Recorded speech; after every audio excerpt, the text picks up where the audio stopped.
Listen to this podcast now on the Red Apple Podcast Network. The Idea Gen Global Podcast with George Sifakis. I'm George Sifakis. In a world overflowing with noise, there is one forum where the world's smartest voices connect, where visionaries sit at the same table as innovators, and great minds don't just talk, they act. Download all of Red Apple Media's podcasts right now through your favorite podcast platform. Excuse me! Taxi! Come on, what are you doing? This is the 77 WABC minicast. Well, we are back. So far, I'm not sick, but that could happen because my daughter is getting sick. She's coughing all over the place. She's 5. She doesn't know how to cover her mouth, even though we tell her all the time. Look, it's going to be a very, very bad flu season, possibly the worst in 25 years. I am joined now by Dr. Kelly Victory. She is the Chief of Emergency and Disaster Medicine at the Wellness Company. Great people. And that urgent care kit I've been talking about, well, these are the folks who basically established it and has made it available to the people. Dr. Kelly Victory, welcome. Thanks so much for having me, Greg. It's great to see you, and I really like you and your team. This flu season is being called the worst in decades. I've seen that. I've heard that. Are you seeing that? There's no question that we are seeing brisk influenza numbers so far. It's hard to differentiate which ones are true influenza versus COVID versus rhinovirus, because most people, frankly, Greg, don't get tested. They know that they have the symptoms that are consistent with influenza, meaning cough, fever, runny nose, chest congestion, body aches. Is there a fundamental misunderstanding when it comes to the flu? Well, I think people are concerned about that specific virus when instead, as I said, there are a range of viruses that cause very similar symptomatology, and influenza itself is cyclic. In a really mild year, we might see as few as 9 million cases nationally. In a really robust year, it might be close to 41 million. Right now, we're on par to see somewhere probably in the mid-20s, maybe 30 million cases. So it would make it a higher incidence year. What happens that moment? And I know it. Sometimes I wake up that way, and sometimes I literally can feel it, like I'm sick or I'm getting sick. That moment is an important moment. You got to diagnose and you got to take action pretty soon, right? Absolutely. And that's the thing. You want to intervene as quickly as possible as soon as you develop symptoms. And there are medications, certainly over-the-counter medications, decongestants, antihistamines, cough medications that will help. But there are medications specifically for influenza, including the antiviral oseltamivir, known as Tamiflu. And another thing that people don't remember or realize about influenza, Greg, or COVID or other respiratory viruses is that when you have one, you are actually at a higher risk for developing a bacterial pneumonia or bacterial infection of the sinuses. So in which case you need antibiotics. And that's why it's so important to be prepared ahead of time. Because when you, as you said, when you wake up that morning sick with those symptoms, that is not when you want to be trying to call your doctor, find an urgent care, or God forbid, go to an emergency department. This is so smart. And with an urgent care kit, you have the important medication at home. This happened to me relatively last year, was it? Like, okay, I definitely have something, probably the flu. Let's get the doctor because I need a Z-Pack. Like, that was like one of the things that apparently, I don't know, I had to get a hold of the doctor. You don't want to even bother him on a Saturday. And by the time you get a hold of the doctor, get the prescription, go to the pharmacy to pick up the prescription, anywhere from 12 to 36 hours or more may have passed by, and you've really lost your window for that early treatment. So having a kit on hand ahead of time, having that virtual urgent care in your home makes all the sense in the world. You have a broad range of antibiotics, antivirals, medications for nausea and vomiting, medications to treat allergic reactions, and on and on. And I think this is really about rational readiness. I love it. Go to urgentcarekit.com/Greg, if you don't mind, Doctor. Dr. Kelly Victory, which is such an inspiring name, right? You. I love it. I mean, Greg Kelly, Kelly Victory.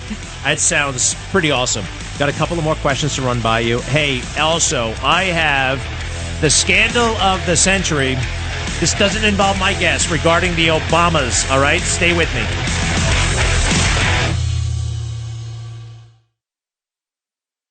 I am rejoined by Dr. Kelly Victory. Folks, if you want one of these things, go to urgentcarekit.com. One of these things, a wonderful thing that will help you and your family. Doctor, I finally figured it out. This is like a prescription in advance. Instead of getting one like in the emergency, you get one ahead of time. Exactly. There are multiple prescription medications in these kits, Greg, and they are written specifically for you. They come labeled with a typical traditional label on the prescription bottle that has your name, how to take the medications. And it's having those in advance before you need them, because the time to be trying to contact, as I said, your doctor, get to a pharmacy, find an urgent care that's open is definitely not in the heat of the moment. Think just recently, New York went through this monster snowstorm. If you had a medical problem, something as simple as a urinary tract infection, developed bronchitis, your child's got an ear infection, you come down with nausea and vomiting from a gastrointestinal virus, you certainly don't want to be trying to leave, get down the street, find an open urgent care, find a pharmacy that can fill the prescription. If you have those things ahead of time, you are already prepared to act. And the kits all come with a very detailed guidebook to help you understand which medications you should take and how.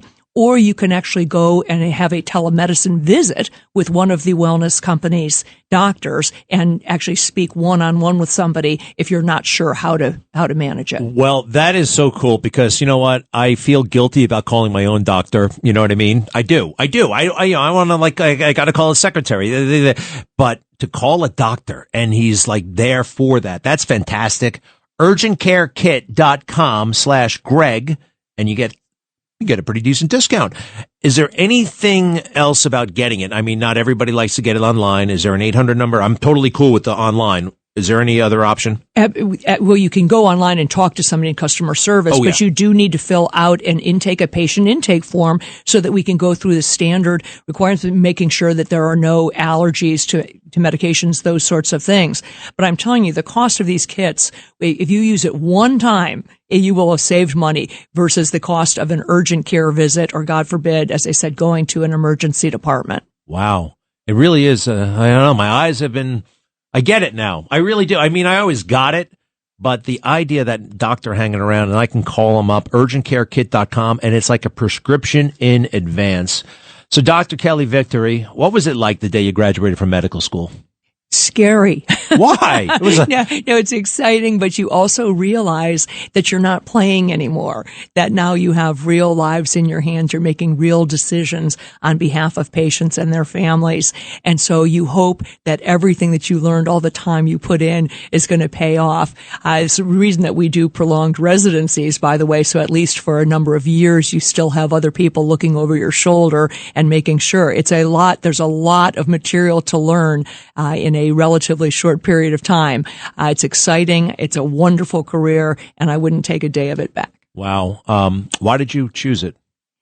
I think because I truly love the adrenaline of being an emergency and trauma physician. I love seeing people at their worst day and trying to make it better. Wow. Every single patient, I would say, who came to my emergency department that did not know an hour earlier that they were going there.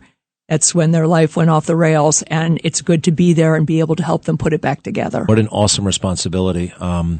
So let me ask you this, and I've always wondered about emergency room physicians. Like if I go in there with, God forbid, a hellacious injury, you know what I mean? Like, a guy was looking at me. I had this weird thing. I thought he was going to imagine when you guys see these injuries, you've seen them all, right? I mean, you don't react the way I would. You react like a professional. Like what is that moment like when somebody comes in all bloody and their thing is open and their head's bashed and but you're just assessing. You're assessing like a pro. How do you keep the emotions at bay? Well, we've seen all versions of it, or some version of it, I should say. And that's why even physicians like pilots, like fighter pilots, go through a checklist. Physicians do the same thing so that they don't get caught up in the moment and get distracted by something like a gory injury or missing limb. We go through a checklist, much like a fighter pilot does, where we are going A for airway, B for breathing, C for circulation, and making sure that we don't miss those. We go back to the basics. It's no different than anybody else who's in a crisis situation. think on the fly, but you also have to go back to that standardized checklist so that you are sure you are not missing something. I've been in a fair number of emergency rooms actually in my life. And you know what I've never noticed and never heard of, never even thought of? I've never seen two doctors get into a dispute in the emergency room. They never no, it's this, not that. I don't think I've ever heard two doctors argue in front of patients ever. That's really kind of interesting actually to me. I think the acceptable answer is that you do that afterwards. In the heat of the moment is not when we fight that out. Somebody has jurisdiction, as it were, whoever's patient that is, whoever is the senior person in that room.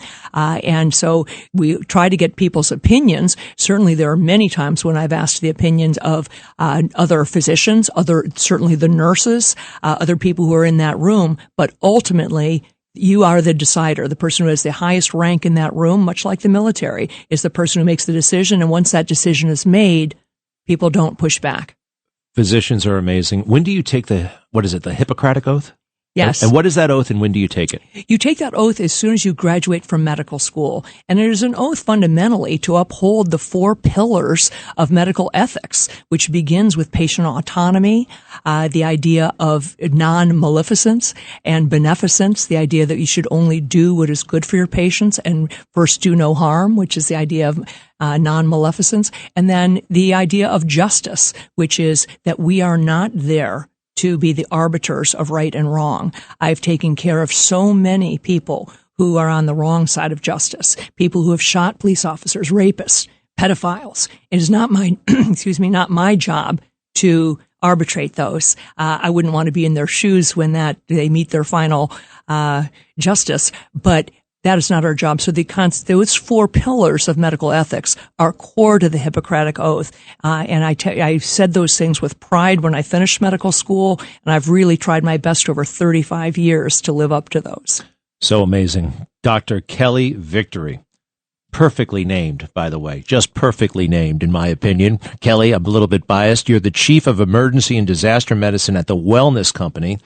The Wellness Company. You guys are very, very interesting and exciting. Folks, you can go to urgentcarekit.com/Greg, urgentcarekit.com/Greg. It is a no-brainer. It really is. The Z-Pack in particular. I remember, it feels like a wild goose chase when you need one of those things. And now you'll be set up, totally set up. urgentcarekit.com/Greg, urgentcarekit.com/Greg. And, Doctor, we so appreciate it, Dr. Kelly Victory, and to all of your team at the Wellness Company. Thank you. Thank you again. All righty. We'll be right back. Hey, Dr. Fauci, I hope you were listening. Just teasing. Be right back. Every week, the Payne family cuts straight to the real financial story. The one question, Bob, everyone's asking is, are we in an artificial intelligence bubble? You've been through boom and busts. What do you think? No hype. No myths, just what actually matters to your money. Does feel very similar to what we experienced in the 90s. Where are we, though? Are we in 1995, 1997, 1999? Listen to the Pain Points of Wealth on the Red Apple Podcast Network.